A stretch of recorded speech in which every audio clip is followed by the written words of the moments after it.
Okay, why is it not allowing me to do this? Hi, this is Denise Tawwab, and I am coming to you today with a video about NIST Special Publication 835, Guide to Information Security Services. I'm still trying to figure out this platform, so bear with me while I work it out. What we're going to cover is responsibility for data breaches, which is something we always talk about. I'm going to give you an overview of IT security services. We'll talk about service arrangements, service management tools, security service issues, and questions that you might want to ask your IT security service providers. And then we'll discuss some organizational conflicts and organizational conflict of interest and how you handle those things. So first up, the responsibility for a data breach always remains with you. 835 talks about IT security services and the different kinds that are available and how you acquire them or how you establish them in-house.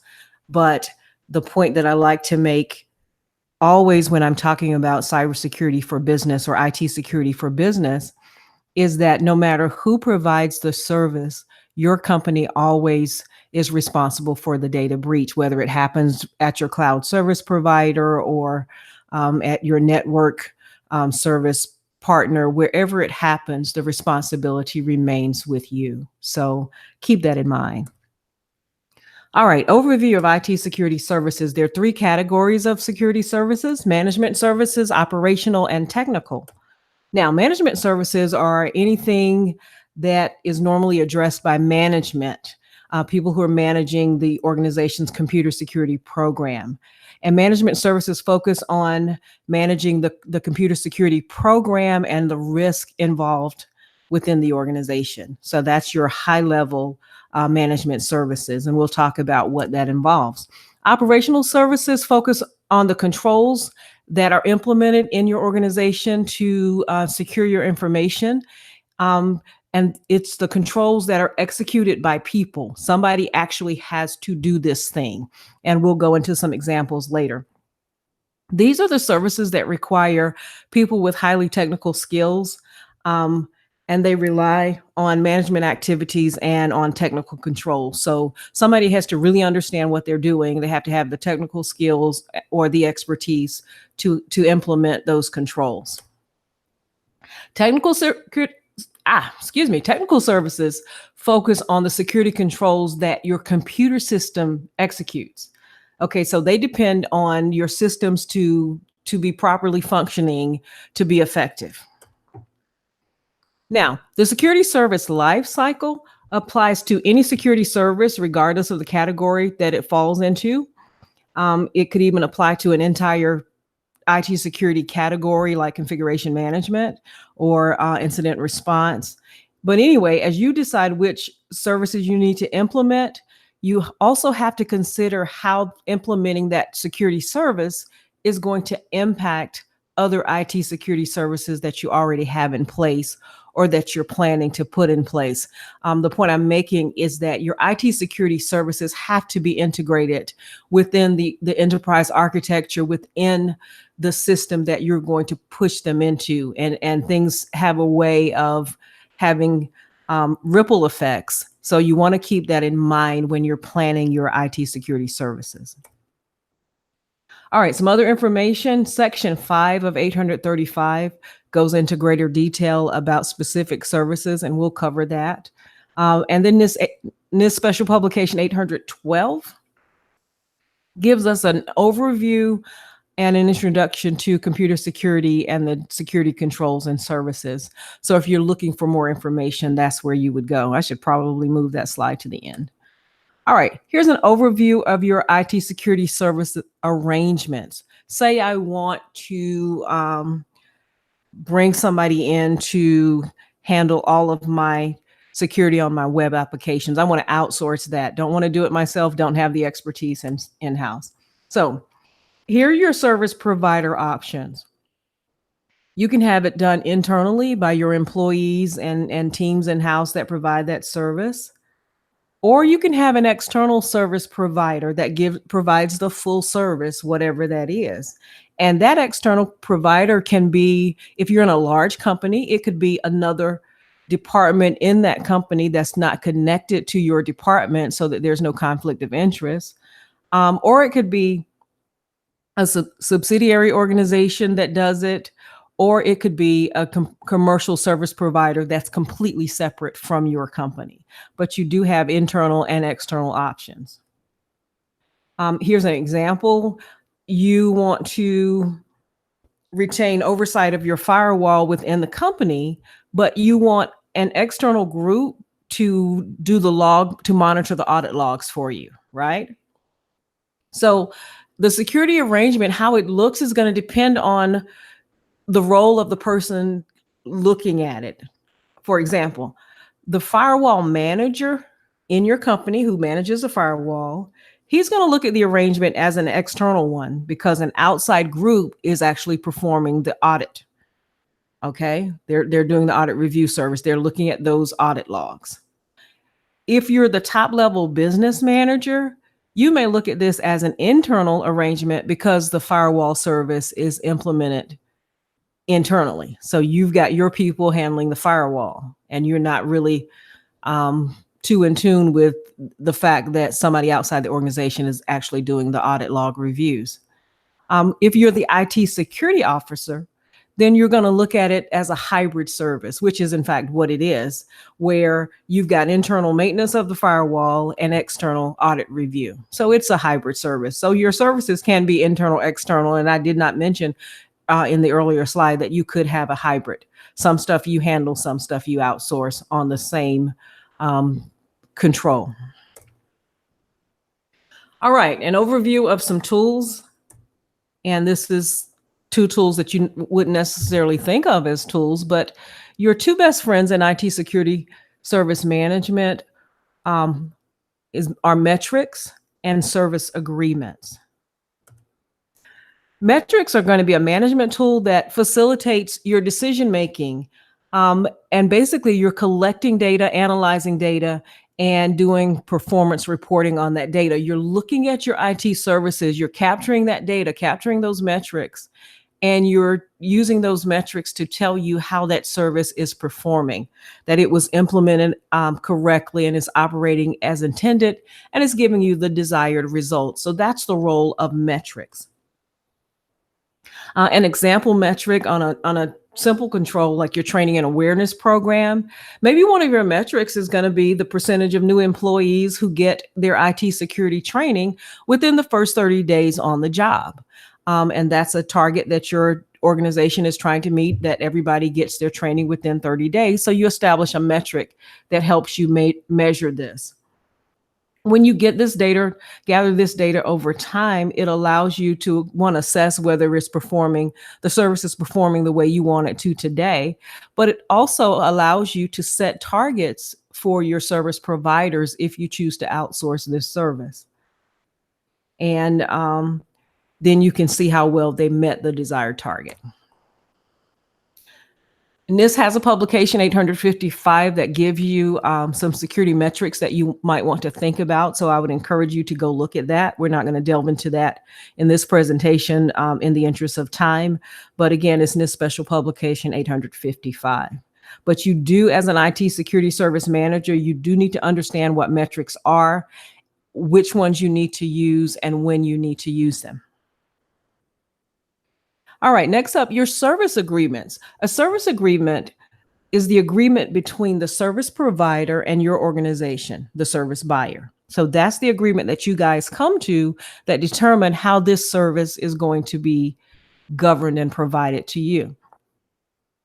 As your service arrangements get more and more complex and pulls in more service providers, that service agreement needs to be really formal. It needs to be a contract. It needs to lock down and spell out in sometimes excruciating detail what is being purchased and what the service provider is agreeing to provide. And this allows you to be able to hold your service providers accountable for their actions and accountable for when there's there's a failure in the service, there's blackout time, whatever happens, that contract allows you to hold the service provider accountable. So it's very important that you have that. If it's an internal service arrangement, another department in the company is handling it. Say you have a company, within your company, there is a group that just handles auditing.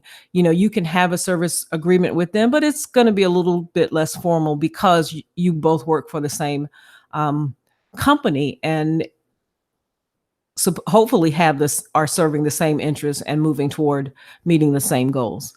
All parties in a service agreement need to be aware of their roles and responsibilities. One of the worst things you can have happen is they think you're doing something and you think they're doing something. You need to be really clear about the roles and the responsibilities.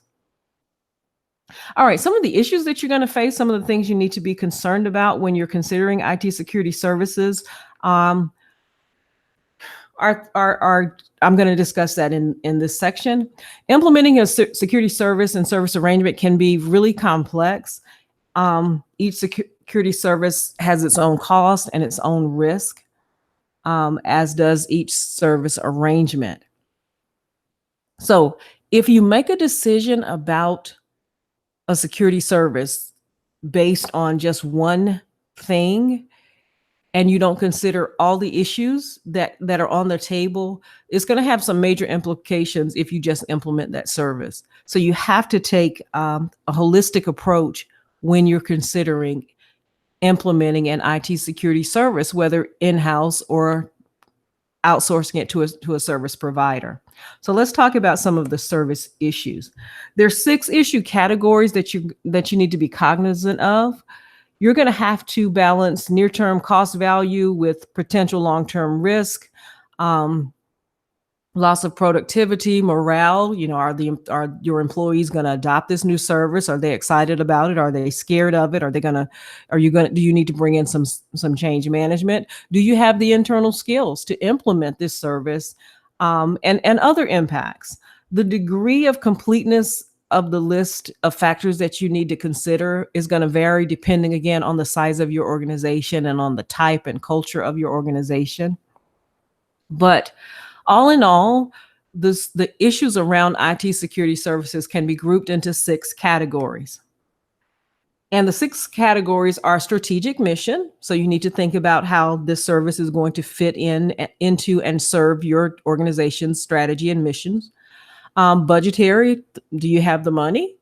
Technical, architectural, will it fit within the current technical environment that you're running, or will it require a major overhaul? Organizational, personnel, policy, and process. So issue 1, strategic mission. You have got to consider what is best for the organization from a strategic point of view when you're looking at IT security services. And you have to think about what's going to best help the organization in its mission. Security services should result in enhanced mission effectiveness. They should drive you toward your business goals. They shouldn't reduce your mission capability. They may introduce some latency on your network, depending on what kind of controls you're implementing. They may cause some changes, but all in all, when you implement that service, what you should see is that it's bringing you closer to achieving your organizational mission. Next up, budgetary finance. When you're looking at the cost of an IT security service, you got to focus on value and the life cycle cost, the full life cycle cost of this service. We call it the total cost of ownership. What is it going to cost to acquire this service? And I mean, not just to acquire it, but to run it and to maintain it. Is it going to require special expertise? How much is that going to cost? So you have to look at the total cost of ownership. The third issue is your technical issues. IT services usually have technical implications. Okay, IT security services have technical implications. So across the life cycle, you have to think about the impacts to your technical issues and your enterprise architecture. How are you structurally set up as an organization when you're providing IT services? And then if you bring in an IT security service, then it has to fit within that architecture. Or if it doesn't, then you have to give some compelling reasons why you want to do whatever is required to make this service fit in. I hope that makes sense. Issue number 4, organizational. And these are intangible elements of your company that just impact what services you are going to implement. And these are things like damage to your organization's reputation, image, a change in focus on what your core competencies are going to be, the resiliency of your organization, and the way things have always been done. And that's your long accepted internal controls and business practices that you've developed over time. And the other thing that you want to consider are regulatory requirements that your organization might be subject to. You have to think about that and how this new service is going to support those regulatory requirements. And in worst case, you want to make sure that your IT security service does not hinder your ability to comply with any regulatory requirements that you're subject to. Issue 5, personnel. This is related to your employees and contractors. You have to be aware as a manager of an IT security department of the impact of your decisions on the employees. So depending on how the service arrangement is implicated, it can have major ramifications for your employees. There's some services that you might be considering going out to acquire that if you outsource them, then that will render some of your employees obsolete, basically causing them to lose a job or having to move somewhere else in the organization. When you're bringing in people, you have to think about the fit between the organization that you're looking to outsource services to and your current employees. Are they a good fit? You really have to think about those things because all of those things, personnel issues, will impact the quality of the service that's received. If you deal with personnel issues early, then you will ensure that the employees remain an important resource for your company. Okay. Next up, IT security service issue number 6 is policy and process. Effective security starts with strong policy. So any implications of a new service or changing your service arrangements, all of that you need to think about how policy and process are going to be impacted. And that when you're implementing a new service, you have the appropriate transitions so that if a policy needs to be changed or adjusted to accommodate to the service that you're bringing in, that's done during the transition and implementation phase of the life cycle so that things are seamless and that there's not a breakdown in your IT security. Okay, I think I kind of flubbed that. All right, when you're looking at acquiring services, you want to talk to service providers. And here's the thing, you got to ask them some questions. The questions that I'm getting ready to go over come straight out of 835. They're intended as a guide. Your company is going to have to decide if the questions are relevant for what you're trying to do. And you'll probably add some questions to the list. And there'll be some questions that are just not relevant for your organization. Some of the questions you answer and some of the questions your service provider is going to answer. So let's just dive in. When you're looking at IT security services, the strategic mission questions are going to be, what is the service provider's mission? What is their drive for business?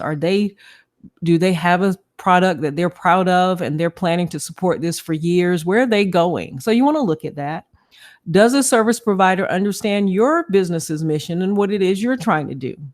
How does the service provider's mission and their service offering align to enhance? Remember, the service needs to enhance your ability to achieve your mission. So does the service provider's mission and what they offer allow you to do that? Question 4, the service provider's business, the number of staff, who are their customers, where they're located, What size are they in terms of revenue? Are they planning any major changes, anticipating any budget viability issues during the period of performance? You just really want to vet your supplier. So that's all question 3 is about. And then, is the service inherently governmental? Because 835 is designed for federal systems, that question is there. It's not going to be relevant if you're not in the government. Then your budget, your money questions. How much is the service going to cost? If I bought the service at a higher service level, how much would it cost? How much would it cost if I chose a lower service level? So you want to look at your cost. Then how's the service provider going to protect against cost overruns? What's going to happen, say, if I hire a consultant to come in and just stand up an IT security program, say that's the first service I'm buying? How can I be sure that they're not going to just jack up the budget? Just say, you know what, it's going to take us 10 extra weeks. You really have to think about that going into the contract. And also, what remedies would the service provider offer for cost overruns? So those are your money questions. Then you have your technical questions. How is the service provider going to perform the service? Will they provide their own hardware and software, or is that something that needs to come from within the company? At what level? What is our service level agreement going to look like? At what level will the service provider provide the service? That's the percent availability, the downtime, any metrics reports, the maintenance, updating the hardware, software. All of that needs to be considered. Also, will the service provider ensure this service level? Are they going to sign a service level agreement? Are they willing to sign a service level agreement that holds them accountable and legally binds them to providing the service that they're promising us verbally? And again, what remedies would the service provider provide if they fail to meet the service targets? If something happens at their site and they're our service provider, do they have a failover situation where I can continue to operate even though some of their systems are down? So again, you want to think about that. Then what are their requirements for early termination? What if I just want to get out of the contract? What's that going to look like? Or what if I want to extend the contract? Am I going to be able to extend the contract at the same pricing level? How's that going to look? Things you want to think about. Scale up, scale down issues. Question 8, have they provided this type of service at the level that they're promising me for an organization about the size of my company? And also, can they provide references for past performance? Then you want to look at the IT security environment for the service provider, where they operate. Do they run a tight ship? Is security important to them? Because if you give your security over to an organization that does not have good IT security, that could be a potential problem area. So you want to think about that. And then, how does the service provider handle emergency situations? What is their escalation process? When will I be informed of if there's some kind of breach, if there's some kind of emergency? What is that process going to look like? You want to talk about that, and you want to contractually tie that down in most cases. Then you have organizational questions. Again, what is the service provider's work environment, and is it compatible with your organization? If somebody's providing an IT security service to you and they're only available from 9 to 5, and it's the kind of service that has to be monitored around the clock, well, you might not want to choose that service provider. How well will the service provider adapt to your company's environment? Are they willing, if you say to them, well, I need a person who can come in and work on site from 8 to 5, are they willing to do that? Or are they insisting, well, no, we only work remotely? Again, things to think about. And then, what is the service provider's reputation in the marketplace for meeting cost and service targets? And then, how do they compare to their competitors? Because of course, when you're looking at bringing in a service, you're not just looking at one provider. You hopefully have some process in place to look at several different companies, just to demonstrate that you've done due diligence. Okay. Personnel questions. Will their staff be on-site, off-site, or a mix? Will the service provider staff be able to get any clearances that are required. If you're doing work that requires some kind of security clearance, can their staff get that? What staff will the service provider assign, and what are their skills? Do they have the skill set that we need to implement this particular service? Do they meet your organization and citizenship requirements? When you're working in certain areas of the government and handling certain work, there is work that can only be handled by U.S. citizens. And so if you're doing federal contracting, that may come into play. And then what is the service provider doing to make sure that their people are trained and that they're staying current in the skills that they're bringing to your organization? That's important. All right, policy process questions. Does the service provider foresee changes to their policies and processes? That's important, because if they're going to change things, then it's going to require you to change things, and you want to know that up front. Second question, how does the service provider's security policies differ from those of your organization? You've got one contingency plan, their contingency plan looks completely different. You guys might need to have a conversation about that. If your organization's policy meets a higher standard, will the service provider reach up to meet that higher standard as well? And if lower, will the service provider abide by the stricter policies in your organization? You know, are they going to have trouble meeting your security standards? That's the basic question. In some organizations, for instance, if you're handling controlled unclassified information for the government, any government agency, then you have to have certain security controls in place. You have to have some access controls. You have to have things locked away. There are different requirements. And what you want to know, if that applies to you, is your service provider also able to maintain that information at the same security level that it's maintained when it's when it's in-house with you? And then, are there processes in place to ensure that your data is protected? And if they are, what are those processes? Okay. Now we want to talk about an organizational conflict of interest. Say you're getting ready to provide some service, and your cousin knows somebody who knows somebody, and your cousin promised them that they would get them the business at your company. Here we go. An organizational conflict of interest. Oh my goodness, my battery is low. An organizational conflict of interest may exist when a party to an agreement has a past, present, or future interest related to the work performed or to be performed, which might diminish the party's capacity to provide impartial, technically sound, objective service, or which results in an unfair competitive advantage. Say you need somebody, for instance, to build a secure web portal for your company, and with the emphasis on secure. Well, there's somebody that one of the managers on your team wants to hire, is their cousin. They took an HTML course. They don't understand security at all, but they can build a website. That's a conflict of interest. You need to think about that.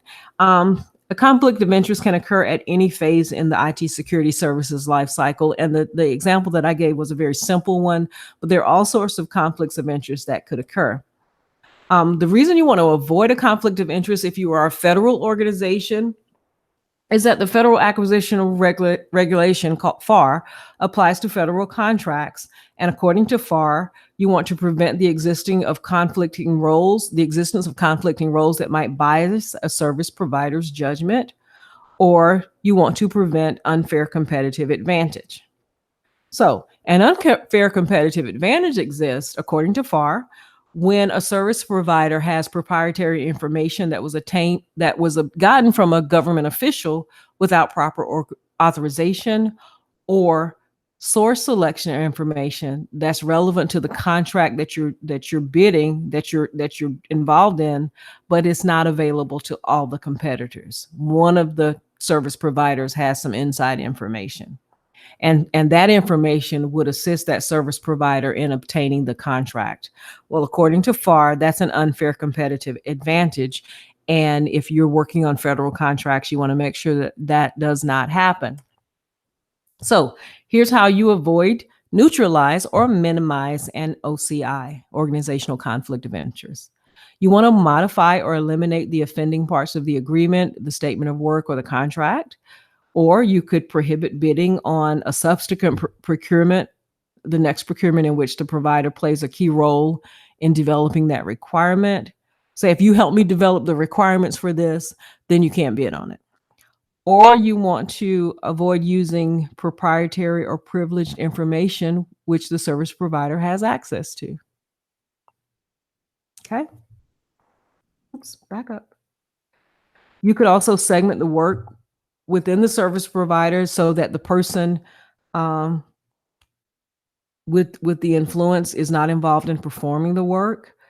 You could require the service provider to avoid conduct that might result in a conflict of interest. Like if they're called on to inspect their own work, then they have to disclose the relationship and disqualify themselves. So that's another way. And then if there are privileged documents that have gotten out there into the ecosystem and you find out that one of the service providers has been fed some information, then what you do is you give the same information to all the other parties, basically neutralizing the conflict of interest. Now, sometimes you may decide to just go ahead, even though there is a conflict of interest. And if you're looking at the IT security lifecycle, it then becomes important to identify that a conflict of interest exists, to mitigate the effect to an acceptable level as much as you can, or to just waive the OCI. And the head of your organization could just waive the OCI. Now, when you're looking at conflict of interest, you are looking at legal and possible regulatory issues. And so don't do this without consulting your legal department. And that is an overview of IT security services. We talked about your responsibility for data breaches, the different types of IT security services, managerial, operational, and technical, security service arrangements, internal, external, or hybrid, service management tools. That's going to be your metrics and your, oh my goodness, what is the other one? I am drawing a blank, y'all. Metrics and service agreements. Okay. And your service issues, there's 6 of them. There's your mission, there's your budgetary, there's your organizational, your personnel, your technical architecture, and there's one more. And I don't know what it is, but I'll know when I do this presentation again. Then you want to talk about the questions. There's a list of questions for your service providers across those 6 issue areas. And then we talked about organizational conflicts of interest.